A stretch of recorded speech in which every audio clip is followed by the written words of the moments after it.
Intro. Word by word precision. Don't skip this. What you're about to hear isn't just another motivational monologue. This is about you. About that silent war you've been fighting inside. About being the rock, the anchor, the man everyone leans on, until your strength becomes expected, until your presence is taken for granted, until your silence is mistaken for weakness. But what happens when she, the woman you once showed up for in every possible way, faces her darkest hour, and you choose to walk away? Wait, does that make you the villain? Or could that be the most noble act of love you've ever performed? Let's get something straight right now. Walking away doesn't always mean abandoning someone. Sometimes it means finding yourself. And today, we're diving deep into the heart of masculine clarity, Stoic wisdom, and the brutal but beautiful truth that sometimes you have to leave when she needs you the most. Segment 1. It wasn't cruel. It was calculated. Most people think walking away is fueled by anger, revenge, or pride. But a real man, a Stoic man, knows better. You didn't leave because you were cold. You left because you were clear. You left not in chaos, but in calculation. You recognized the cycle. Her chaos became your emotional prison, her indecision, your weight to carry, and with every "it's fine" and every "we're okay," your spirit got quieter, your fire dimmed. But here's what separates men who stay stuck from men who rise. You didn't slam the door, you simply stopped explaining yourself. No raised voices, no final text message saga, no dramatic exit, just absence. And that's what stings the most, because you didn't leave to teach her a lesson. You left to remember your own worth. That's not heartless, that's self-honoring. A man of discipline doesn't abandon his post in rage. He evaluates the terrain, he measures the emotional cost, and when staying becomes self-betrayal, he moves on. Marcus Aurelius once said, "You have power over your mind, not outside events. Realize this, and you will find strength." You didn't leave because you gave up. You left because she never noticed you were slowly disappearing long before you walked out the door. And that distinction, calculated, not cruel, is what makes you powerful. Segment 2. Her need was real, but so was your limit. Yes, she needed you. Yes, she was in pain.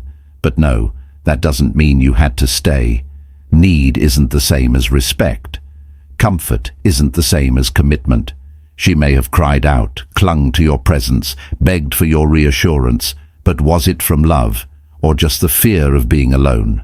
A high-value man understands the difference. He knows that just because someone needs him doesn't mean they'll cherish him. You gave your time, your energy, your shoulder, your strength. You showed up again and again. But over time, you stopped being her partner and became her emotional safety net.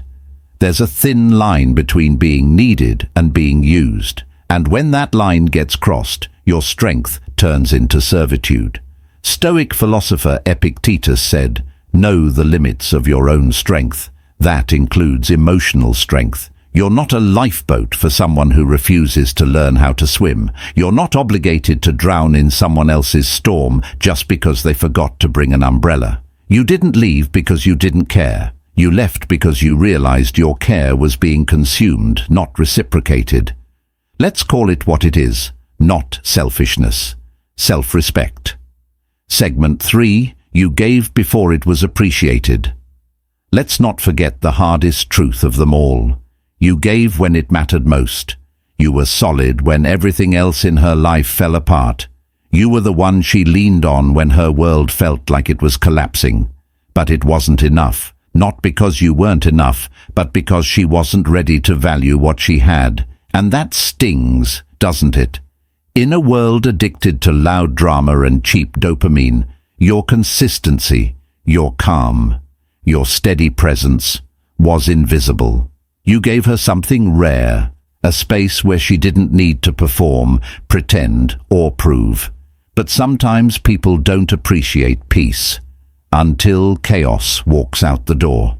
Remember what Marcus Aurelius said, "Do the right thing, the rest doesn't matter." You didn't show up for applause. You showed up because that's who you are. That's your standard, not a strategy to get something in return. You were emotionally generous, and she mistook that as endlessly available. She thought, he'll always be there. Until you weren't. But guess what? She'll remember. Not today, not tomorrow, but eventually when silence replaces your support, she'll remember how safety used to feel, and she'll realize it wasn't her chaos she missed. It was your calm. Segment 4. Leaving was loyalty to yourself. You didn't ghost her. You freed yourself from confusion, from emotional drain, from waiting for someone else to choose you the way you chose them. And let's be real, that wasn't easy. Walking away from someone you care about isn't weakness. It's an act of ultimate strength. Because sometimes staying becomes a form of slow self-destruction. A man loyal to himself doesn't stay where his value is ignored. You were becoming her habit, not her priority. And that's where the betrayal begins, not with a lie, not with another man, but with indecision, with emotional laziness. And when you finally chose yourself, that was the beginning of real masculine healing. You didn't walk away in bitterness, you walked away in truth. Marcus Aurelius reminded us, the best revenge is to be unlike him who performed the injury. You didn't retaliate, you didn't beg, you didn't plead, you just rose. And that's the kind of silence that echoes for a lifetime. Segment 5. Her need might have been emotional panic. Let's talk about what really happens when you detach. It rattles her, not necessarily because she loves you, but because she can no longer control the narrative. Her sudden late-night text, her random, "I miss you" after weeks of silence. That might not be love, that might be panic. There's a difference between emotional reaction and emotional depth. And a Stoic man knows the difference. When you were available, she took your stability for granted.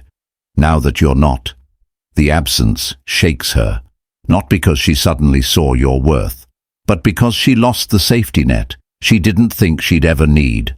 True change, real love, isn't impulsive. It's consistent. It's followed by action. It's accountability in motion. And until you see that, you stay detached. Let her panic.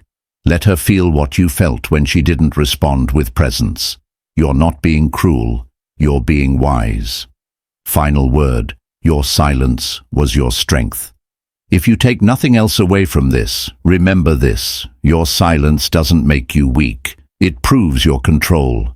Because a man in command of his emotions doesn't need to raise his voice, doesn't need to seek revenge, doesn't chase what doesn't reciprocate. He walks away when it's time, not out of rage, not out of ego, but out of clarity. And that kind of man, he doesn't just survive heartbreak, he transcends it. So if you've ever had to walk away from someone who didn't see your value, leave a comment below that says, "My silence was my strength." Your story isn't just powerful, it might be the reason another man finally finds his peace. Let's build a brotherhood that honors principle over validation. A circle that chooses clarity over chaos. This is more than just Stoicism. This is self-mastery. This is you becoming the man you were meant to be. Welcome to the other side of walking away.